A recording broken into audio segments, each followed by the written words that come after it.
Hello students, ये physics की live class है। आप सभी का स्वागत है इस लाइव क्लास में। और फिजिक्स में पार्ट 4 आपका चल रहा है। और अभी तक हमने जो लास्ट टॉपिक इसमें किया था, कल वो किया था घरेलू विद्युत वायरिंग। और विद्युत वायरिंग आपकी बुक में इस तरह से आपको चित्र मिलेगा तो थोड़ा आपको ये अलग लगेगा, लेकिन आप है तो बिल्कुल वैसा ही। तो अगर आपको इस तरह से समझ में आता तो आप ये बनाने की कोशिश करना। ठीक, इसमें एक एक्स्ट्रा काम ये कर रखा है जो मैंने आपको बताया था, जो ये आपके भू संपर्क वायर है। ये देखो, इन्होंने इसमें जो मैंने आपको बताया था, जो आपका एक स्विच बोर्ड मैंने आपको दिखाया था, और स्विच बोर्ड में ऊपर वाले पार्ट में ये जोड़ रखा है इसको। तो इसको आप देखेंगे ज़रा, ये इस तरीके से ये, तो इस तरीके ऊपर वाले जो मोटा वाला पार्ट होता है ये, इसमें इसको जोड़ रखा है ये इस तरीके से। जिन्होंने नहीं देखा है, मैं आपको यहाँ पे बोर्ड है, मैं आपको बोर्ड में दिखा सकता हूँ इस चीज़। तो वैसे मैंने बता दिया था पहले भी इस चीज़ को, आप इसे एक बार, बोर्ड पे तो दूर पड़ रहा है काफ़ी। इसमें आप ये देखिए, जो ये हरे रंग की वायर है, ये हरे रंग की वायर, ये आपकी अर्थिंग वायर है। और ये अर्थिंग वायर है, तो इसको हम कहाँ जोड़ते हैं? जो आपके जितने भी प्लग पॉइंट है, उस प्लग पॉइंट में जो ऊपर वाला पॉइंट है उसमें जोड़ते हैं। मैं आपको एक बार फिर दिखा देता हूँ, मुझे कैमरा वहीं ले जाना पड़ेगा। एक बार आप देख लीजिए, आपको मैं दिखा देता हूँ। ये वाला प्लग पॉइंट है, देखो ये जो मैं बता रहा हूँ, ये तो जितने भी हरे रंग की वायर आ गई आपकी, वो इस वाले पॉइंट पे जुड़ेंगे, ऊपर वाले। ये दो तो आपके प्लग होते हैं, इस तरह से आप प्लग डाल देते हैं। और कोई मोटी पिन होती है, थोड़ी बड़ी चौड़ी, तो या पतली वाली इसमें। और जो ऊपर वाला आपका पॉइंट है, ये जो पॉइंट है, जितने भी आपकी भू संपर्क तार होगी, यानी अर्थिंग वायर जो होगी, वो आपकी इसमें जुड़ेगी। ये आपके ऊपर वाला जो पॉइंट है। और जब आप पिन डालते हैं, मेरे पास फिलहाल यहाँ पे पिन नहीं है, 2 पिन ही है सारी, लेकिन आप देख रहे होंगे कि 3 पिन में भी 3 पिन होती हैं। आप सबको पता है, कोई ऐसी बात नहीं, मेरी बात आप समझ रहे होंगे। तो जो मोटी पिन होती है ऊपर की, वो इसमें जाएगी, और प्रेस के अंदर उसका जो संबंध होगा, एक हरे रंग की तार अंदर डली होगी। तो ये अर्थिंग वायर जो है, ये ऊपर वाले पॉइंट के लिए। बाकी 2 है जो आपके न्यूट्रल फेज होते हैं। ठीक है, समझ गए होंगे मेरी बात आप। अब देख लीजिए इसको। अब लाइव क्लास में ये तो नहीं कि सारी चीज़ें ये पहले से नहीं कर सकते, उसी टाइम आपको ये बतानी पड़ती है। तो मैंने आपको बताया कि थोड़ा इसमें जो परिवर्तन है आपकी बुक में, वो ये है कि जो अर्थिंग वायर है, इस तरीके से आप देखिए, ये आप देख रहे हैं 2 पॉइंट है, अब तो खैर 4 पॉइंट आने लगे, जैसे मैंने आपको बोर्ड में दिखाया था। ये इस तरीके से ऊपर वाले पॉइंट में जुड़ेंगे ये। तो अगर आप ऐसा, इसमें इन्होंने तो देखो ग्रीन हरे रंग से इसको दिखाया है, तो आप भी अगर ऐसा दिखाना चाहें तो इसमें भी आप दिखा सकते हैं। तो इसमें आप कैसे दिखाएंगे? इन्होंने तीनों प्लग पॉइंट ही दिखाए हैं। एक्चुअल में हमने जो ये बनाया है चित्र, इसमें स्विच में प्लग पॉइंट वो तीसरा अर्थिंग का नहीं होता है, स्विच में नहीं होगा ये आपका। स्विच में ये आपका होगा प्लग पॉइंट, जैसे इसमें होगा ये। तो अर्थिंग वायर को हम इसमें दिखा सकते हैं। ये अर्थिंग वायर थी ना आपके बीच में, ये तो इसको हम इसमें दिखा सकते हैं ये, और ये यहाँ जुड़ेगी इसमें। सॉरी, इसको ऊपर से ऐसा करना पड़ेगा, नहीं तो ये जॉइंट माना जाएगा। ये आपको होगी ये अर्थिंग वायर का ये। ठीक है, तो ये मैंने आपको बता दिया कि अर्थिंग वायर इस तरह से आप वो कर सकते हैं। तो किताब में थोड़ा अलग है बना हुआ, मैंने कुछ अलग तरीके से बनाया है, पर बात वही है, इसमें कनेक्शन इसी प्रकार से इसमें देने हैं। तो कल का आपका जो लास्ट टॉपिक था, वो था घरेलू विद्युत वायरिंग, और कल मैंने आपको समझा दिया था अच्छे तरीके से। इसको दोबारा आपने रिवाइज किया होगा तो आपको और अच्छी तरह से समझ में आया होगा। अब आप देखिए, इसमें अब कुछ छोटे मोटे टॉपिक हैं, एक तो ज़्यादा नहीं है ऐसे। उसके बाद हम इसके क्वेश्चन आंसर करेंगे। क्वेश्चन आंसर भी अब ज़्यादा कुछ ऐसा नया नहीं आने वाला, लगभग वही चीज़ रिपीट होगी आपकी। अब इसमें है अगला टॉपिक, स्थायी चुंबक। स्थायी चुंबक बनाने की विधि। स्थायी चुंबक बनाने की विधि, इसमें आप देखिए जरा। स्थायी चुंबक में क्या है आपका, मैंने आपको पहले बताया था, अगर आपको ध्यान हो, मैं हल्का सा पहले ऐसे ही बता देता हूँ कि एक आपको विद्युत रोधी परत चढ़े का मतलब होता है कि इंसुलेशन जिसके ऊपर लगाओ। इंसुलेशन जैसे बारीक तार आपने लपेट लिए हैं, अगर आपने पंखे की वाइंडिंग देखी है, पंखा कभी खराब हो गया हो या उसके अंदर से आपको खोल के देखा हो उसको, तो उसके अंदर एक कॉपर की बिल्कुल बारीक तार होती है, और वो तार आपकी क्या होती है, इंसुलेशन उसके ऊपर चढ़ा होता है, उसके ऊपर उस तार जो होती है उसके अंदर होती है, उसके ऊपर हल्का सा इंसुलेशन होता है, वो भी कॉपर जैसा रंग का ही होता है। तो उसी तरह के तार हमने क्या बहुत सारे लपेटे किसी बेलन पर या किसी कार्डबोर्ड पर लपेट करके रखने हैं, या किसी परिनालिका पर, और उस परिनालिका के भीतर हम क्या रख देंगे, लोहा या लोहा क्रोमियम के मिश्र धातु की छड़ रख देते हैं, और उसमें हम डीसी धारा प्रवाहित करते हैं काफ़ी लंबे समय तक, और उसके बाद जब हम उसको निकालते हैं तो हमारी चुंबक बन चुकी होती है। तो इसे देखिए ज़रा, तो क्या है, स्थायी चुंबक बनाने के लिए, स्थायी चुंबक बनाने के लिए एक विद्युत रोधी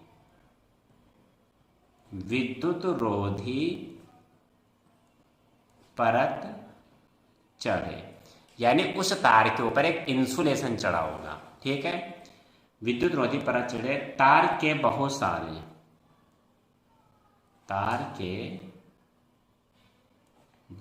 सारे फेरे एक कार्डबोर्ड के बेलन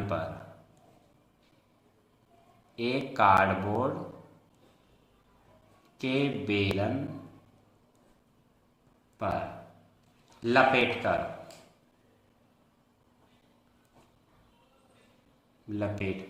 एक परिनालिका बनाते हैं।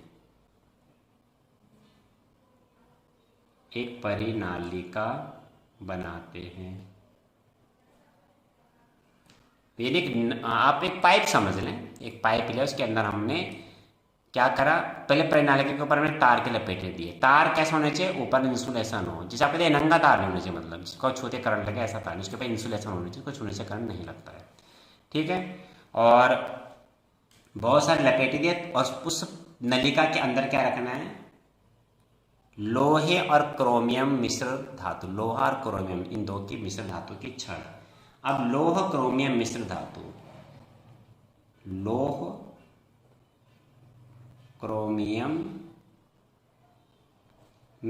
धातु की छड़ इस कार्डबोर्ड बेलन के भीतर रख देते हैं।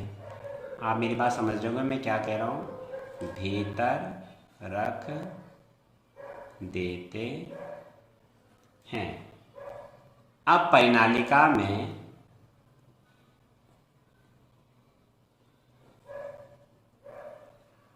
लंबे समय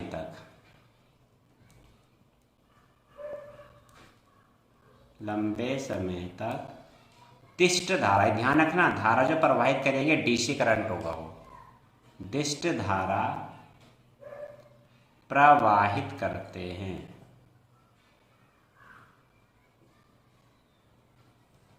ठीक, धारा प्रवाह बंद कर देने के बाद, धारा प्रवाह बंद कर देने के बाद परिनालिका के भीतर से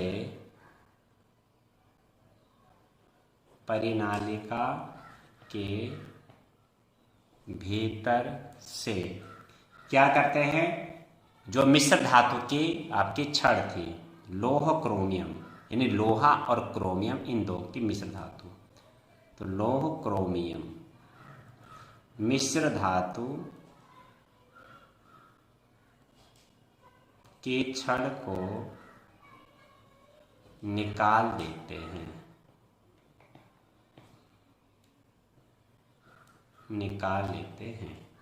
अब यह छड़ स्थायी चुंबक में बदल चुकी होती है। अब यह छड़ स्थायी चुंबक में बदल चुकी होती है। यह है बहुत आसान है। अभी आपको एक चित्र के माध्यम से तो मैं बताता हूं इसको आपको कैसे, अभी आपको इसे समझ में आ गया होगा, लेकिन मैं फिर भी आप इस तरह से देखिए इसको।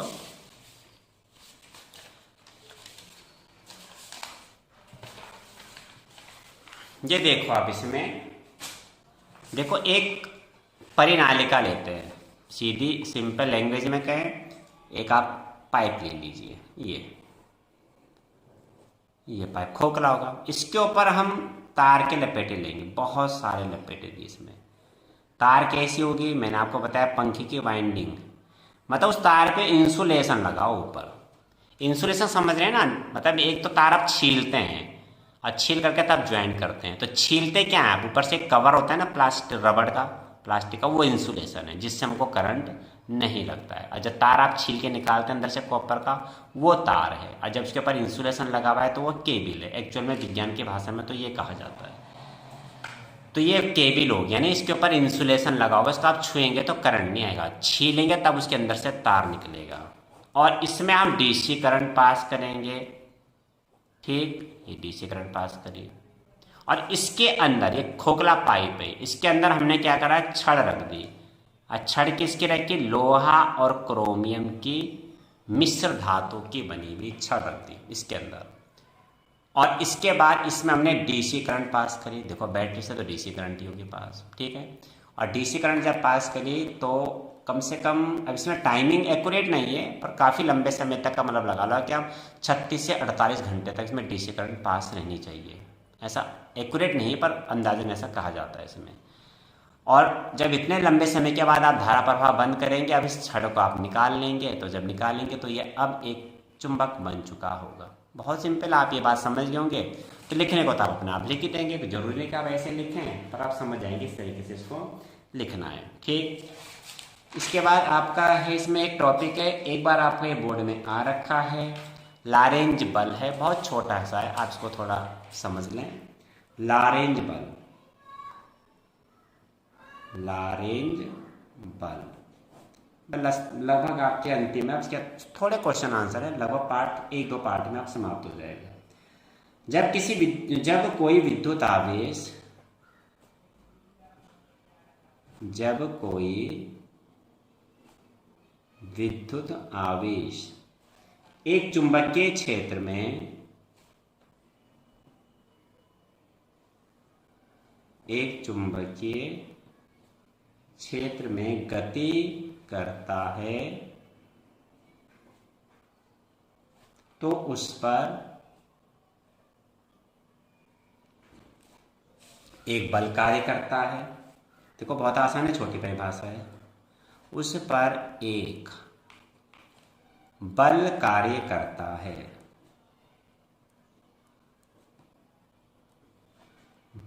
इस बल को लारेंज बल कहते हैं, जिसे लारेंज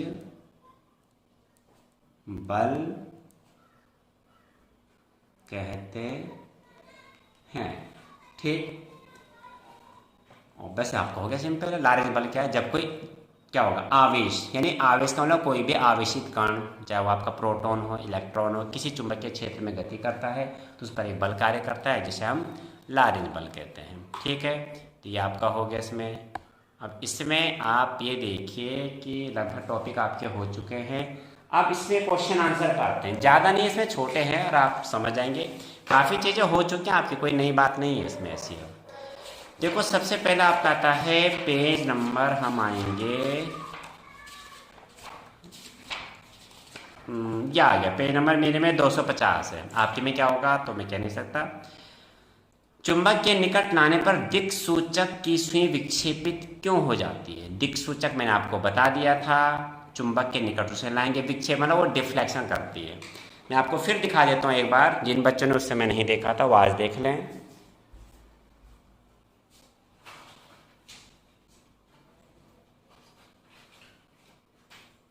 अभी मेरे पास ही था सामान तो मैंने भी, ये देखो दिक् सूचक सुई, जिन बच्चों ने देखा है कोई बड़ी बात नहीं, ऐसा बहुत बड़ा ऑपरेटर्स नहीं कि आपको देखने को कहीं ना मिले, बाजार में भी शायद ही मिल जाते होंगे। ये दिक् सूचक सुई है, ये इसका बड़ा रूप है और एक छोटे में भी आती है। ये दिक्सूचक, इसके अंदर जो आप पत्ती देख रहे हैं,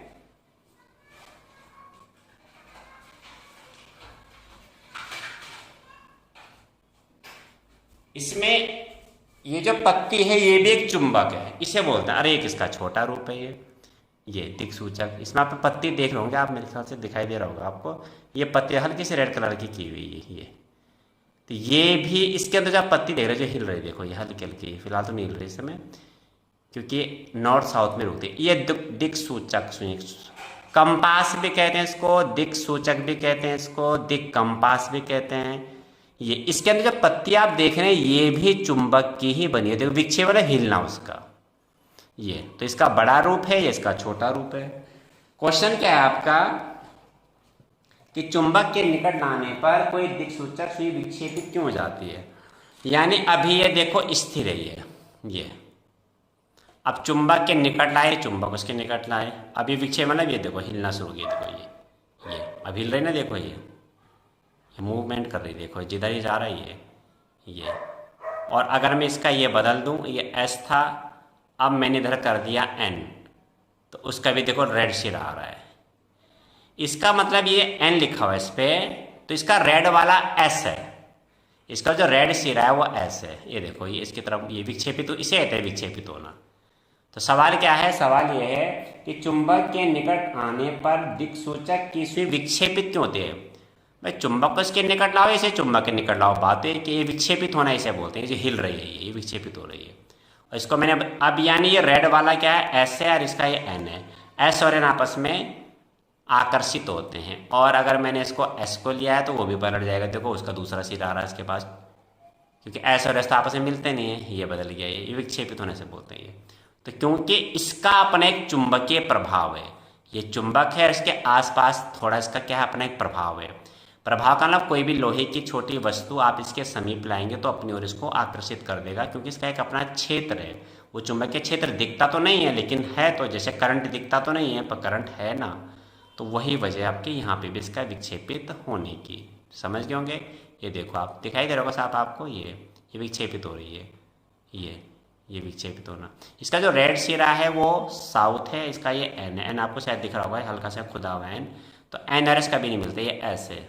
इसको जब मैं पलटूंगा तो ये देखो ये भी आ जाएगा, ये अब इसका एन आ जाएगा, इसका एस, तो एस और एन आपस में मिलते हैं। तो सिंपल से बात है, कोई बहुत बड़ी बात नहीं, ऐसे इतना बड़ा प्रैक्टिकल नहीं कि आप कहीं देख ना सके, घर में भी आप कर सकते हैं, आप ला सकते हैं बाजार से इसको, तो ऐसा कुछ वो नहीं। ठीक है, तो कारण क्या लिखेंगे इसका, तो इसको मैं लिख रहा हूँ। अब आपका आ गया पेज मेरे में 250 है।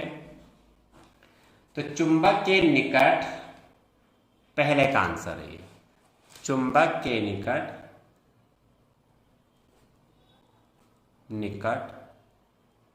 दिक्सूचक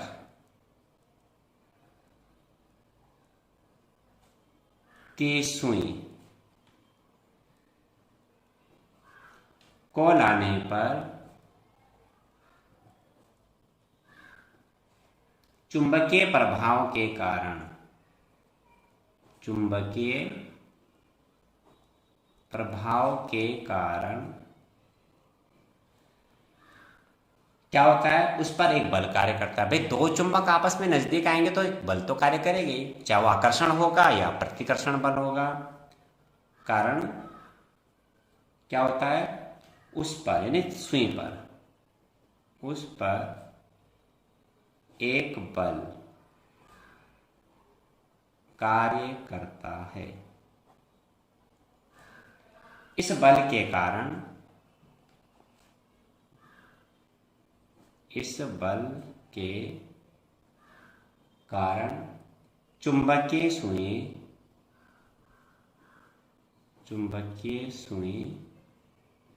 विक्षेपित, उसका हिलना विक्षेप कहलाता है, विक्षेपित हो जाती है। ये आपका हो गया।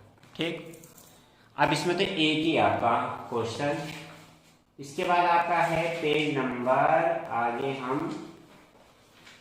पेज नंबर आपका है, ये देखो पेज नंबर मेरे में 255। किसी क्षण चुंबक के चारों ओर की चुंबकीय क्षेत्र रेखाएं खींचिए, वो मैंने आपको खींच के बता दी थी। किसी क्षेत्र के चारों ओर चुंबकीय बल रेखाएं खींचे। और आपको शायद आपके पास है तो कुछ इस तरीके से आई थी, आपके अगर ध्यान हो।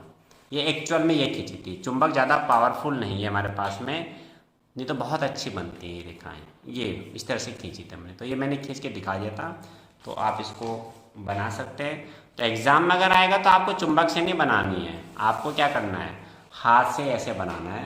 तो हाथ से तो आप बहुत अच्छे बनाएंगे।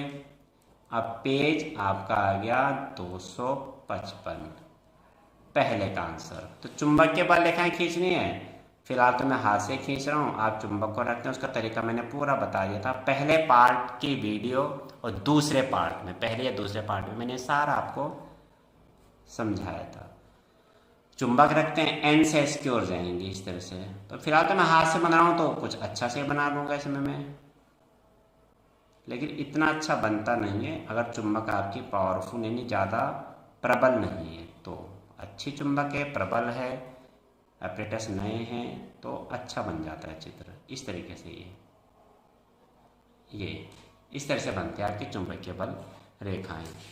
तो ज़्यादा रेखाएं खींचने की ज़रूरत नहीं है, इतनी रेखाएं पर्याप्त अपने आप में। ठीक इस तरीके से ये इस तरह से निकलेंगे, कुछ इस तरह से दिखा देते हैं, इस तरह से। तो ये कुछ इस तरीके से ये एन से निकलती हैं और एस की ओर को जाती हैं। ये एन अगर आप इधर लिख रहे हैं तो फिर एरो ऐसे बनेगा, ध्यान रखना, एन से ही निकलेंगे। तो एन आप इधर भी रख सकते हैं, एन आपने इधर लिखा, ऐसे इधर लिखा, तो फिर एरो ऐसे बनेगा, फिर ऐसे जाएगी। अब ये ऐसे जा रही है, एन से निकलनी, बस आप ये ध्यान में रखें केवल, ये इस तरह से एरो बनाना है। ठीक, ये हो गया। दूसरा क्वेश्चन, चुंबकीय क्षेत्र रेखाओं के गुण की सूची बनाइए। ये भी मैंने आपको बता दिया था, हल्का सा मैं ऐसे आपको समझा देता हूँ।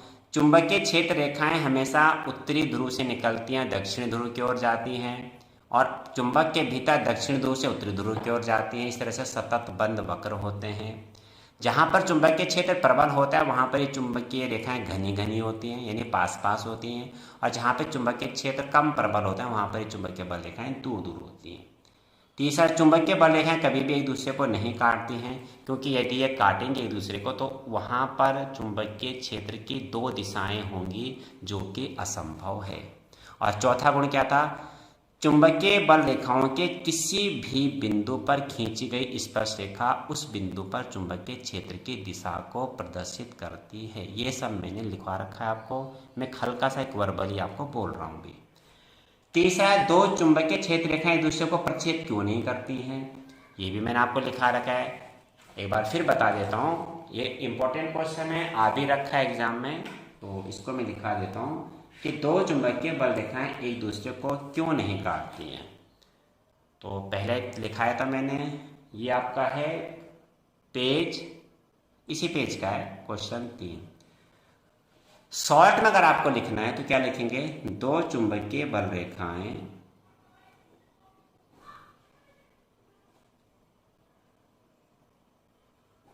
एक दूसरे को प्रतिच्छेदित नहीं करती हैं,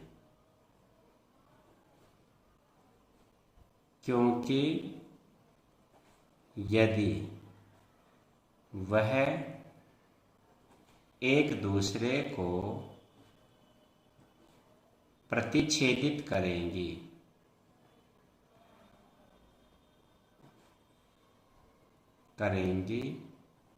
तो उस बिंदु पर, ये मैंने आपको बहुत अच्छी तरह समझाया था जब पहला आया था ये, उस बिंदु पर चुंबकीय क्षेत्र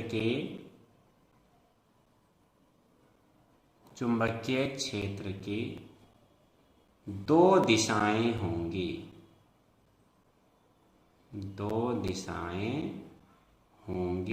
जो कि असंभव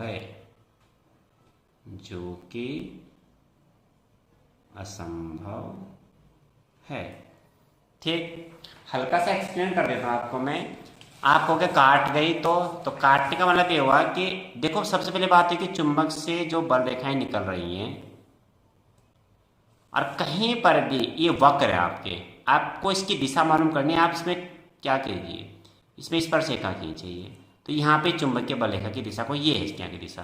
यहाँ पे चुंबकीय क्षेत्र की दिशा क्या, आप एक स्पर्शिका खींचिए, अगर एन से एस इधर को जा रही है, ये एन से एस इधर को जा रही है, तो जहाँ पर भी आप स्पर्शिका खींचेंगे वो चुंबकीय क्षेत्र की दिशा को प्रदर्शित करेगा। अब माना यहाँ पर तो दिशा तो एक ही होगी ना, दो दिशा तो नहीं हो सकती, क्षेत्र की दिशा एक ही तो होगी। अब माना है काट गई, काटती तो है नहीं पर मान लो, तो उसका फिर हमें पता चलेगा क्यों नहीं काटेगी, ये काट गई माने यहाँ पे।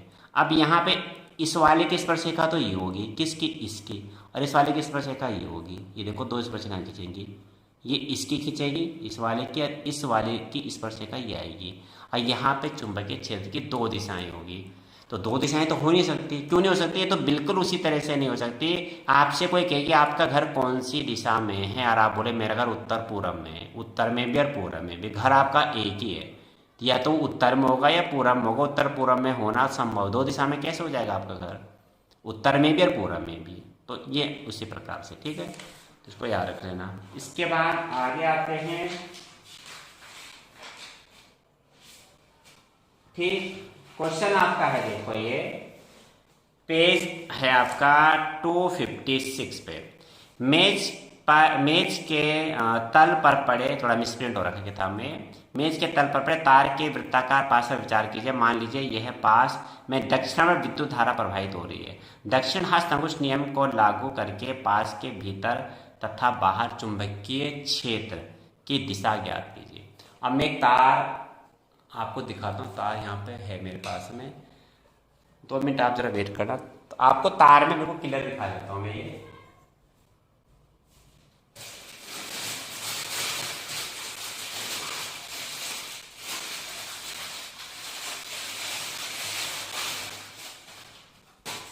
आप ये देखिए इसमें जरा, आप समझ जाएंगे। चुंबकीय क्षेत्र की दिशा हमें बतानी है, और ये समझिए तार ऐसा पड़ा हुआ है वृत्ताकार, ये तार है, ठीक। मैं आपको बता दूं, तार एक्चुअल में ये है, ये जो रेड कलर आप देख रहे हैं इंसुलेशन, इसे कहते हैं विद्युत रोधन, विद्युत को रोकने वाला। आप इसे छुएंगे करंट नहीं आएगा। ये है तार, इसे आप छुएंगे करंट आएगा, इसे नहीं छुए, इसे छुएंगे तो नहीं आएगा। ये क्या है, ये एक्चुअल में विज्ञान की भाषा में ये केबल है, और अंदर जो ये तार है विज्ञान के, हम तो इसे तार ही बोलते हैं एक्चुअल में।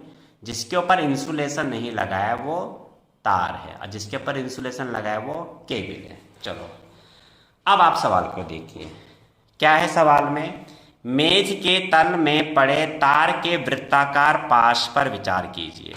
ये मेज पर रखा हुआ है, वृत्ताकार मतलब ये इस तरह से रखा हुआ है। अब आप देख लीजिए ऐसे रखा हुआ है, ठीक। अब इसमें क्या है, दक्षिणावर्त विद्युत धारा प्रवाहित हो रही है। दक्षिणावर्त मतलब क्लॉकवाइज, ऐसे बह रही है धारा। पूरा कैमरे में नहीं आ रहा है, थोड़ा छोटा कर देता हूं मैं, ये लो, ठीक, ये लीजिए। तार कैसे बह रही है करंट, इसमें ऐसे बह रही है, दक्षिणावर्त यानी क्लॉकवाइज ऐसे बह रही है।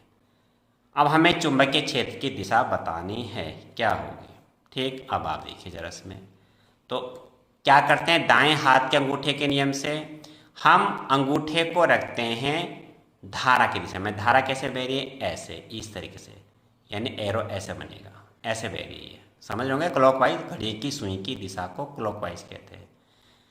ये अंगूठा रखा हमने, ठीक, और इसको पकड़ा।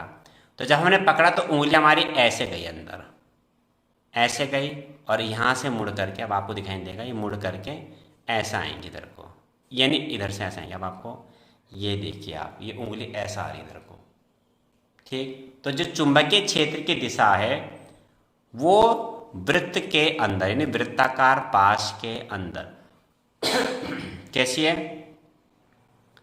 तल के लंबवत नीचे की ओर, और पास के बाहर ऐसा है, तल के लंबवत ऊपर की ओर। ये मुड़ कैसे आएंगे ना, ये तो दो दिशाएं होंगी, इसके अंदर लंबवत नीचे की ओर, और मुड़ करके फिर उंगली ऐसा है, तल के लंबवत, फिर मुड़ करके वो ऐसा आएंगी। अब इतना मैं दिखा नहीं पाऊंगा आपको ये, तो ये तल के लंबवत ऊपर की ओर, पास के अंदर दिशा लंबवत नीचे की ओर, पास के बाहर चुंबकीय क्षेत्र की दिशा तल के लंबवत ऊपर की ओर, क्योंकि उंगली ऐसे जाएंगी, ये चुंबकीय क्षेत्र की दिशा है, क्योंकि अंगूठा हमने कहाँ रखा हुआ है, अंगूठा हमने रखा हुआ है धारा की दिशा में, जिधर करंट बह रहा है। अगर इधर बहता तो अब ऐसे होता, अगर ऐसे बहता तब तो ऐसे अंदर की ओर आता है, इसमें लंबवत ऊपर कर रही है, बाहर ऐसे मुड़ के ऐसा आ जाता है। तो फिलहाल ऐसे है, ठीक है। तो ये आप समझ गए होंगे, इसको मैं आपको दिखा देता हूँ, ठीक है। तो किताब कॉपी में भी इसका चित्र बना देते हैं ना, अच्छा नहीं बन पाएगा, लेकिन फिर भी आप समझ गए होंगे कि दिशाएं कैसी हैं इसमें। तो देखिए इसमें आप जरा, ये आपका है पहला क्वेश्चन पेज 256 का, भाई ये लास्ट करा रहा हूँ मैं, बाकी इसमें कल कराएंगे फिर। 256 का पहला क्वेश्चन, इसमें आपका एक वृत्ताकार तार है, वो मैंने भी आपको दिखा दिया था इस तरीके से, ये है। और धारा की दिशा कैसी है, क्लॉकवाइज, दक्षिणावर्त, यानी ये क्लॉकवाइज, ये है धारा की दिशा, ठीक।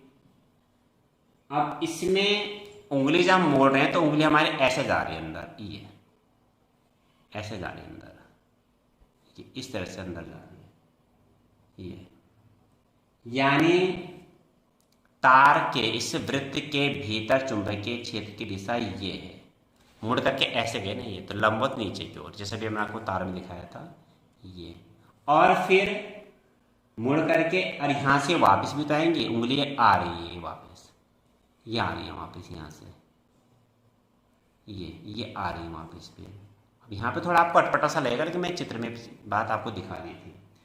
तो ये बाहर ये होगा, इसमें क्या आएगा, पास के बाहर, ये बाहर की दिशा है, ये इस तरह से उंगलियां मुड़ करके ऐसे आएंगे। अब यहाँ पे इतना अच्छा नहीं बन पाएगा, पर आप इसी को समझने का प्रयास करें।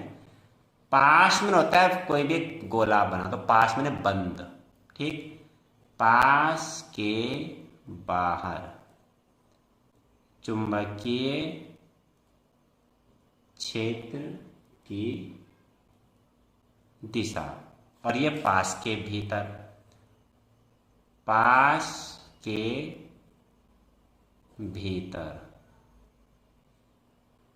चुंबकीय क्षेत्र की दिशा, ये हो गया देखो। तो इसमें अब लिख लेंगे,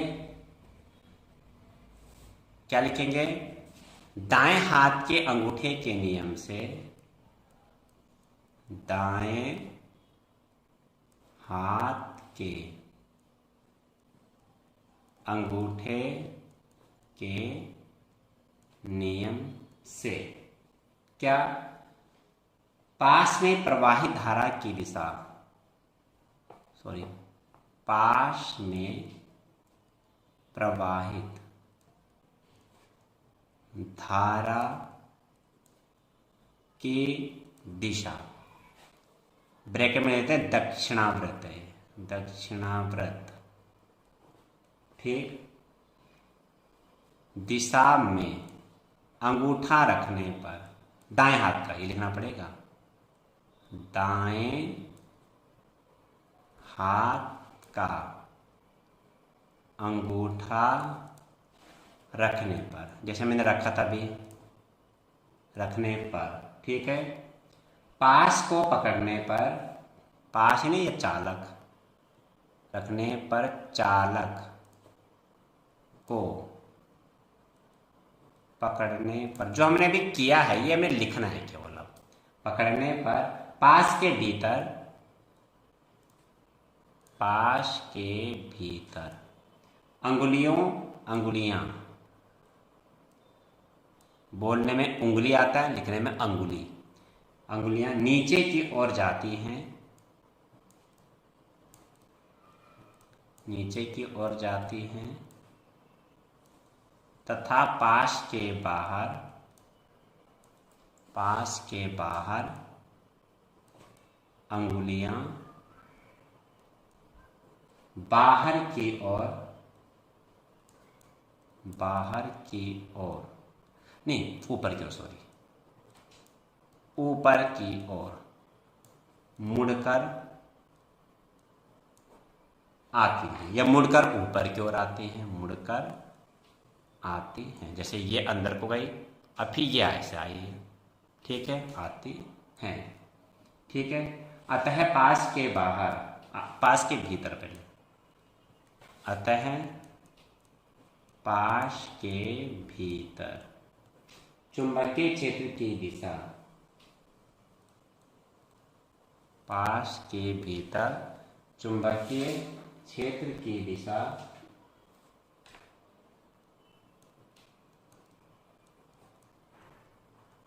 कैसी है? इसे कहते हैं तल के लंबवत नीचे की ओर, ऐसे अंदर को गए। क्षेत्र की दिशा तल के लंबवत, तल कुछ भी है हो सकता था, यहाँ पे मेज है, तल के लंबवत नीचे की ओर तथा पाश के बाहर चुंबकीय क्षेत्र की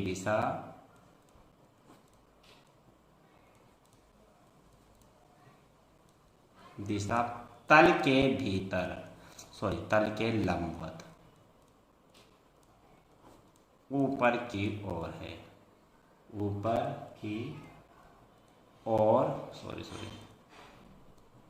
और होगी। ठीक, ये है।